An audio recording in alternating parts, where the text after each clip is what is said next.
देखो exercise 7B chapter ratio and proportion question number 1।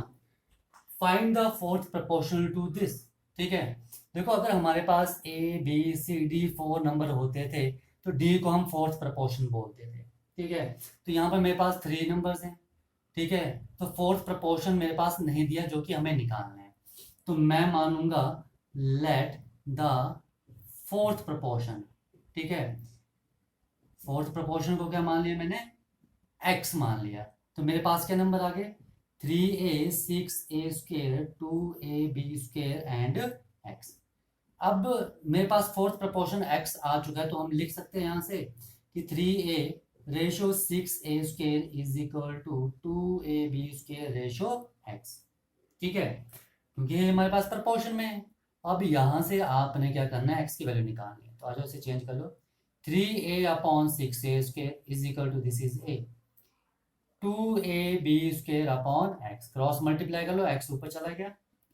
ठीक है, 2ab² इंटू 6a² ऊपर और 3a नीचे आ जाएगा। ठीक है, देखो a से a कट गया, 3 2 जा 6, तो x की वैल्यू क्या आ गई, 2 2 जा 4 a²b²। तो ये जो मेरे पास x की वैल्यू आई, ये है आपके पास फोर्थ प्रपोर्शन। ठीक है, ये आई समझ में बात। ठीक है, आ जाओ नेक्स्ट क्वेश्चन। देखो आपके पास सेकंड क्वेश्चन बोलते हैं फाइंड द थर्ड प्रोपोर्शन। ठीक है, थर्ड प्रोपोर्शन निकालना है आपने इसका। ठीक है, देखो ए बी एंड सी अगर 3 नंबर हैं तो हम सी को क्या बोलते हैं, वो क्या है, थर्ड प्रोपोर्शन है। ठीक है, तो जो कि हमें यहाँ पर निकालना है, तो मैं थर्ड प्रोपोर्शन मान लूंगा let the third proportion is x. तो मेरे पास क्या नंबर आ गए, a - b² - b² और क्या जाएगा, एक्स। थर्ड प्रोपोर्शन क्या आ गया, एक्स। तो आपको यहाँ पर एक्स की वैल्यू निकालनी है। अब ये मेरे पास 3 है, कंटिन्यूड प्रोपोर्शन में है, तो हम लिख सकते हैं इसे a - b अपॉन, या पहले a - b ratio a² - b² is equal to a² - b² ratio x. अगर A B C continued proportion में है तो हम लिखते क्या थे, a/b is equal to b/c। ठीक है, तो आ जाओ यहाँ पर हम इन्हें सॉल्व कर लेते हैं। a - b upon a² - b² is equal to a² - b² upon x. इसे सॉल्व कर लो, a - b upon a² - b² का formula a - b into a+b। ठीक है, क्यों लगाया, क्योंकि मुझे लग रहा था यहाँ पे ये कट जाएगा। ठीक है, इसलिए मैंने यहाँ पर फार्मूला लगाया, अदरवाइज मैं नहीं लगाता। ठीक है, क्योंकि a - b ऊपर है तो यहाँ पर a - b आ सकता है फार्मूला का यूज करके, इसलिए मैंने फार्मूला का यूज किया है। ठीक है, कट गया। ठीक है, तो क्या आ गया मेरे पास, 1 upon a+b is equal to a² - b² upon x. Cross multiply कर लो तो मेरे पास x की वैल्यू क्या आ जाएगी, x यहाँ और ये यहाँ पर is equal to a² - b² into a+b। ठीक है, तो ये मेरे पास आ गया x की वैल्यू। ठीक है, जो कि मेरे पास क्या है, थर्ड प्रपोर्शन। आया ये समझ में। ठीक है, ओके। देखो थर्ड क्वेश्चन आपके पास बोलते हैं find the mean proportion between 6√3 and 8 - 4√3। ठीक है, मैंने दोनों पार्ट लिखे हैं, मैं यहाँ पर दोनों पार्ट कर रहा हूँ। ठीक है, देखो फर्स्ट पार्ट, आपने मीन प्रपोर्शन निकालना है। देखो मैंने आपको बोला था कि अगर ए बी सी, ठीक है, 3 नंबर हैं तो बी क्या होता है, मीन प्रपोर्शन होता है। और क्या होता है हमारे पास, a/b is equal to b/c। यही होता है mean proportion, b is the mean proportion. ठीक है, तो मैं यहाँ मानूंगा let x be the mean proportion. ठीक है, अगर x जो है मीन प्रपोर्शन है, इसका मतलब क्या आ जाएगा, 6+3√3 कॉमा, ठीक है, b मीन प्रपोर्शन तो बीच में आ रहा है तो x कहाँ आएगा, बीच में। और ये आ जाएंगे मेरे पास 3 नंबर्स। ठीक है, तो क्या हुआ इसका मतलब, 6+3√3 रेशो x रेशो 8 - 4√3, यही आए 3 नंबर। ठीक है, sorry, is equal to x ratio 8 - 4√3 ऐसे लिखेंगे। ठीक है, देखो क्या आ जाएगा, 6+3 3 upon x is equal to x upon 8 minus 4 under root 3। Cross multiply कर लो तो क्या जाएगा 6 plus 3 under root 3 into 8 minus 4 under root 3 is equal to x square. 6 4 8 ज़ा 68 48, ठीक है, minus 24 under root 3 plus 24 under root 3 and minus 3 4 12 3 ज़ा 36 is equal to x square. ठीक है, ठीक है ना। 3 4 ज़ा 12 और under root 3 into under root 3 ये ना 3 under root 3 into 4 under root 3, 3 4 ज़ा 12 under root 3 into under root 3 is 3 which is equal to 36। आया समझ में? ठीक है, तो देखो ये कट गया and 48 minus under root 48 minus 36 is 12 is equal to x के। तो एक्स की वैल्यू क्या आ जाएगी मेरे पास 2 अंडर रूट 3। ये आया समझ में?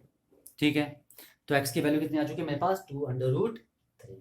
ओके, आ जाओ सेकंड पार्ट करते हैं इसका। ठीक है, देखो सेकंड पार्ट में क्या है, मैं मान लूंगा let y be the mean proportion. ठीक है, वाई क्या है, मीन प्रपोर्शन है। ठीक है, तो मेरे पास क्या जाएगा A minus B comma Y comma A Q minus A square B, ऐसे आएंगे 3 नंबर, यानी कि A minus B ratio Y is equal to Y ratio A Q minus A square B आ जाएगा। ठीक है, ओके, ये चीज समझ में आ गई। ठीक है, अगर y मीन प्रपोर्शन है तो y बीच में आएगा और ये तीनों क्या होंगे, are continued proportion, continued proportion होंगे। ठीक है, यहां पर भी लिख लेना, यहां पर आर ये क्या है, कॉन्टिन्यूड प्रपोर्शन है। ठीक है, तभी तो हमने ये लिखा हुआ। ठीक है, तो ये क्या जाएगा a minus b upon y is equal to y upon a cube minus A square b. Cross multiply कर लो तो मेरे पास क्या जाएगा a minus b into a cube minus A square b is equal to Y square. ठीक है, अब इसका रूट तो निकलना नहीं है ऐसे, कुछ देखो कॉमन आ रहा है, हाँ ए स्क्वायर आ रहा है कॉमन, तो a माइनस बी यहाँ से ए स्क्वायर कॉमन लिया तो क्या बचा अंदर a minus B which is equal to Y square. तो क्या आ गया मेरे पास A square into A minus B का whole square is equal to Y square. तो ये क्या आ जाएगा under root of A square into A minus B का whole square is equal to Y square and A into A minus B is equal to क्या आ जाएगा Y. ठीक है, या तो फिर A square minus A B is equal to Y, आप ये भी लिख सकते हो। ठीक है, आया समझ में? ओके, आ जाओ नेक्स्ट क्वेश्चन करते हैं। देखो question 4, if x plus 5 is a mean proportion between these two numbers.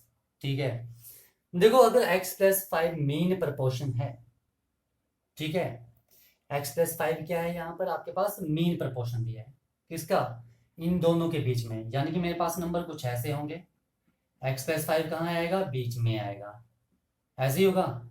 x plus 5 mean proportion ये होता है ना, a b and c are 3 numbers यानी b is the mean proportion.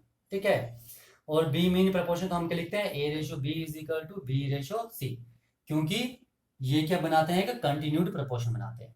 ठीक है, ओके, अगर x प्लस 5 मीन प्रपोर्शन है तो ये क्या आ जाएंगे मेरे पास आर कॉन्टिन्यूड प्रपोर्शन। ठीक है, आर कॉन्टिन्यूड प्रपोर्शन। ठीक है, तो यहां से क्या आ जाएगा x plus 2 ratio x plus 5 is equal to x plus 5 ratio x plus 9, यही आएगा, यानी कि x plus 2 upon x plus 5 is equal to x plus 5 upon x plus 9 आ जाएगा। ठीक है, अब इसे आपने सॉल्व करना है। ठीक है, आ जाओ क्रॉस मल्टीप्लाई कर लो तो क्या आ जाएगा x plus 2 into x plus 9 is equal to x plus 5 into x plus 5, x plus 5 का होल स्क्वायर, ये क्या आ गया x square plus 11 x plus 18 is equal to x square plus 10 x plus 25, x square से x square cut गया, ये यहाँ आके माइनस हो गया 11x minus 10x is equal to 25 minus 18, यानी कि x की वैल्यू क्या आ गई मेरे पास 7। ठीक है, x की वैल्यू क्या आ गई 7, और आपको यहाँ पर यही बोला था कि आपने x की वैल्यू निकालनी है। आया समझ में? ठीक है, आ जाओ नेक्स्ट क्वेश्चन करते हैं हम, क्वेश्चन नंबर 5। ठीक है, देखो क्वेश्चन नंबर 5 क्या आपके पास,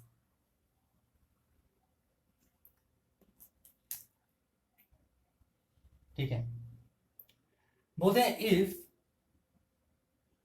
x² 4 and 9 are in continued proportion। ठीक है, ये क्या आपके पास कॉन्टिन्यूड प्रोपोर्शन में है, तो फाइंड x, आपने x निकालना है। ठीक है, ये चीज आई समझ में? ठीक है, x² 4 and 9 जो है कंटिन्यूड प्रोपोर्शन में है। अगर कंटिन्यूड प्रोपोर्शन में है तो मैं लिख सकता हूँ x² ratio 4 is equal to 4 ratio 9। इसका मतलब क्या हुआ, x² upon 4 is equal to 4 upon 9, यानी कि x² is equal to 4 into 4 upon 9। ठीक है, यानी कि x² is equal to 4 upon 3। 9 को क्या लिख सकता हूँ 3 का स्क्वायर, ये 4 स्क्वायर, तो x की वैल्यू क्या आ गई मेरे पास 4 अपॉन 3। ठीक है, ये चीज समझ में आ गई। ये था क्वेश्चन नंबर 5। ओके, देखो नेक्स्ट क्वेश्चन है आपके पास।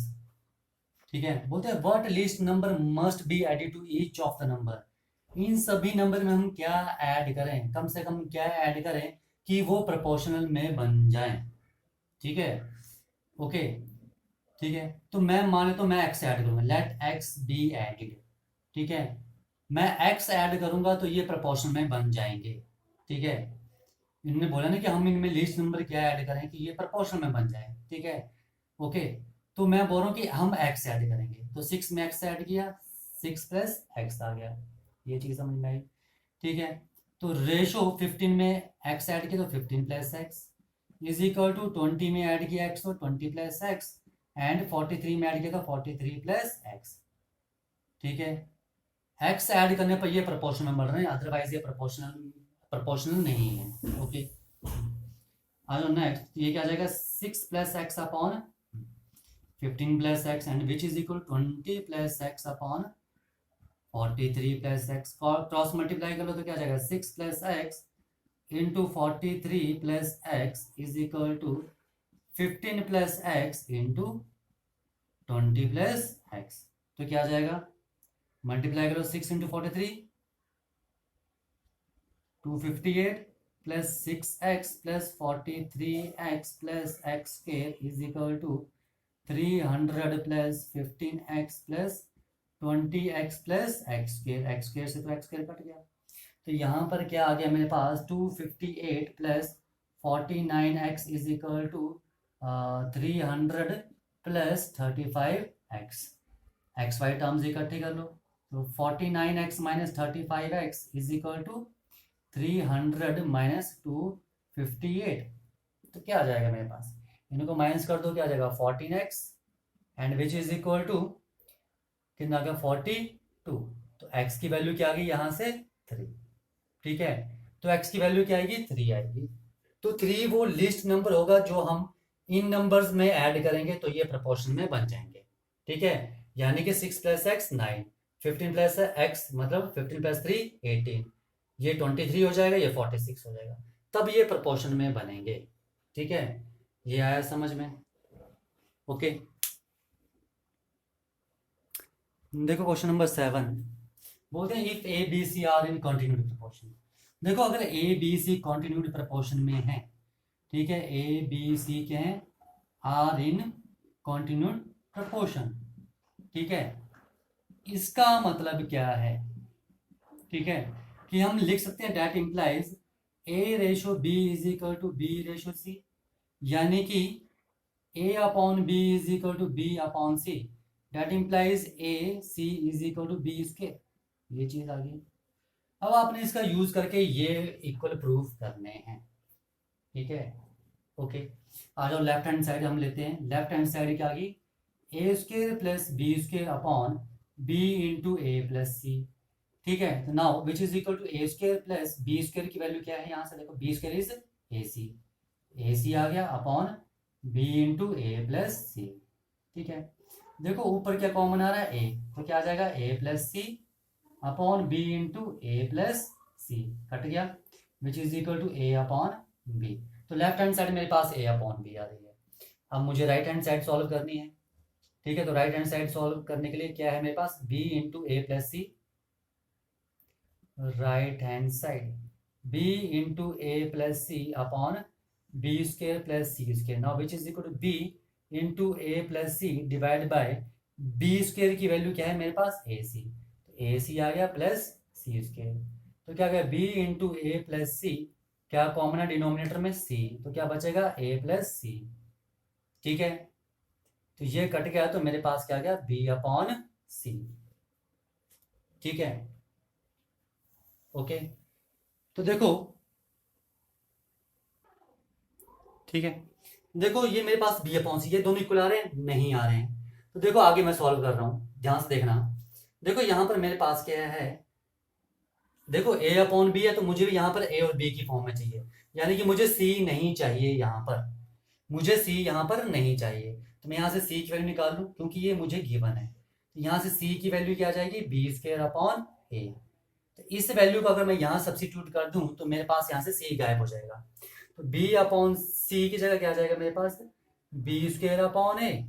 ठीक है, और ये क्या हो जाएगा, ए चल जाएगा ऊपर यहाँ पर, तो क्या आ जाएगा a b upon b square, x square से ये कट गया, तो क्या आ गया ए अपॉन बी। अब देखो लेफ्ट हैंड साइड भी a upon b, right hand side भी ए अपॉन बी। ठीक है, तो हेंस, ठीक है, left hand side is equal to right hand side. आया समझ में? एक बार फिर देख लो, ये मेरे पास गिवन था, गिवन कंडीशन की, ये मेरे पास कंटिन्यूड प्रपोर्शन है, तो वहां से मेरे पास एक कंडीशन आ गई, जिसका यूज करके मैंने लेफ्ट हैंड साइड को सॉल्व किया, मेरे पास आ गया ए अपॉन बी। अब मैंने राइट हैंड साइड को सॉल्व किया इसका यूज करके, तो मेरे पास आ गया बी अपॉन सी। पर मुझे यार इक्वल प्रूफ करना है, तो इक्वल तभी प्रूफ होगा जब मेरे पास लेफ्ट साइड पर भी ए अपॉन बी है, तो यहाँ भी मेरे पास राइट साइड पर ए और बी आना चाहिए। तो इसको ए और बी में चेंज करना है, तो यानी कि आपको सी हटाना पड़ेगा। तो सी की वैल्यू कहाँ से मिलेगी, जो हमें गिवन है, यहाँ से सी की वैल्यू मिलेगी, तो वो यहाँ पर मैंने उठा के सब्सिट्यूट कर दी। ठीक है, जिसे सॉल्व करने में मेरे पास क्या आ गया, ए अपॉन बी।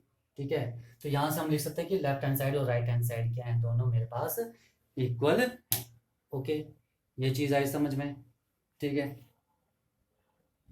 देखो क्वेश्चन नंबर 7 में आपके पास लिखा है, इन्होंने क्या दिया है, ये क्वेश्चन नंबर 7 का सेकंड पार्ट है। ठीक है, पहले हमने फर्स्ट पार्ट किया था, सेकंड पार्ट में है कि if a B c are in continued proportion. देखो a B C continued proportion में है, ठीक है, ए बी सी क्या है, आर इन कंटिन्यूड प्रपोर्शन। ठीक है, तो इस लाइन का मतलब क्या है, हम लिख सकते हैं कि a ratio b is equal to b ratio c, यानी कि a upon b is equal to b upon c and b square is equal to a c, ये आएगा। तो ध्यान रखना यार, इस चीज का यूज होगा ही होगा। ठीक है, तो हमें इसका यूज भी करना है। ठीक है, और क्या दिया, एंड दिस, एंड क्या दिया हमारे पास, a into b minus c is equal to किसके इक्वल है, टू बी के इक्वल है। अब इसका भी यूज करना है, आओ इसे सॉल्व करते हैं। क्या गया, a b minus a c is equal to two b. ठीक है, अब देखो आगे, ये देखो ए सी की वैल्यू यहाँ पर हम सब्स्टिट्यूट कर सकते हैं, a b minus b square is equal to two b. देखते हैं क्या होता है, जो जो मिलता है वैल्यू सब्स्टिट्यूट करते जाओ। ठीक है, होगा तो ठीक है, नहीं होगा तो हम कुछ और करेंगे। ठीक है, तो b square is equal to a c था, ए सी की वैल्यू बी स्क्वायर थी, तो मैंने यहाँ पर सब्स्टिट्यूट कर दी। अब बी कॉमन आ रहा है दोनों साइड, ए माइनस बी बचा which is equal to b, b से बी कट गया, ए माइनस बी की वैल्यू आ रही है मेरे पास टू, इससे आगे सॉल्व नहीं हो रहा है। ठीक है, ये चीज समझ में आई? ओके, तो ये दो कंडीशन आ गई, मुझे इसका यूज करके ये चीज प्रूव करनी है। ठीक है, अब आ जाओ, मैं लेफ्ट हैंड साइड ले रहा हूँ, लेफ्ट हैंड साइड क्या है मेरे पास, ए माइनस सी। ठीक है, और राइट हैंड साइड पे मेरे पास ए और बी का यूज किया है, और डिनोमिनेटर में ए भी है।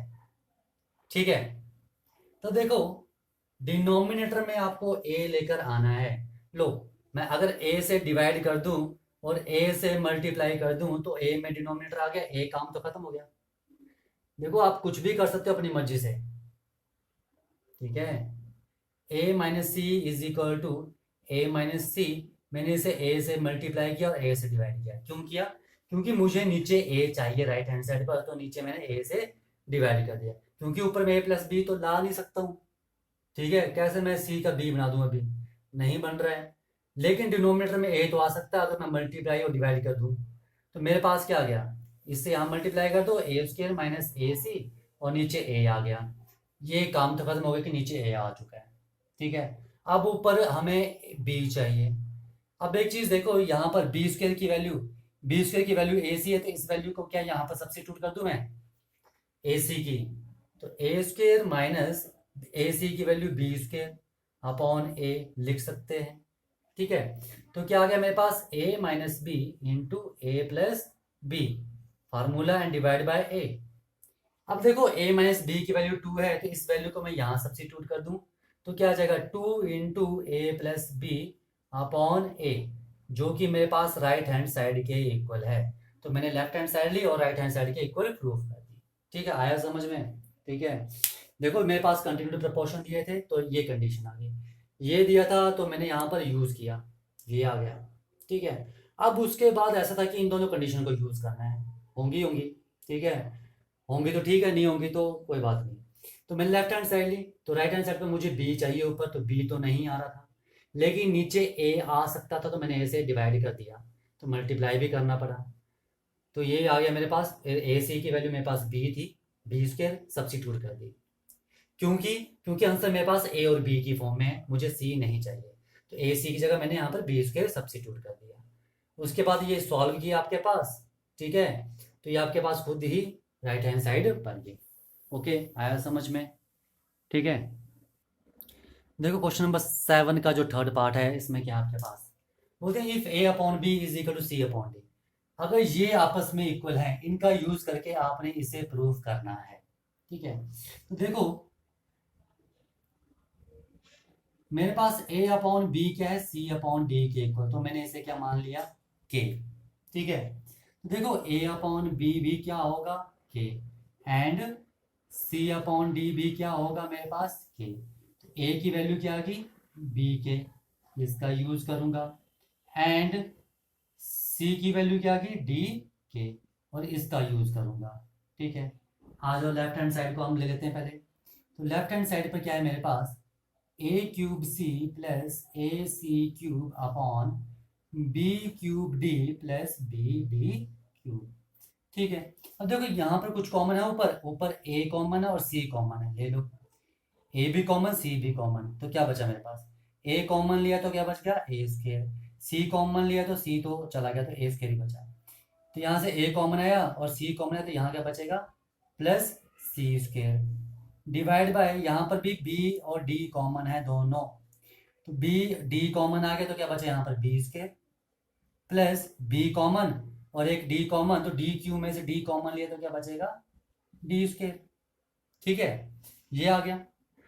अब आगे सॉल्व करना है, तो देखो यहाँ पर हम इन कंडीशन का यूज करेंगे, ए की वैल्यू क्या है, बी के, तो सब्स्टिट्यूट कर दो, बी के एंड सी की वैल्यू क्या है, डी के, तो इंटू डी के, इंटू ए की वैल्यू है मेरे पास बी के, तो बी स्क्र के स्क्र हो जाएगा, प्लस सी की जगह क्या आ जाएगा, डी स्क्र एंड के स्क्र, ये आ जाएगा मेरे पास, ठीक है।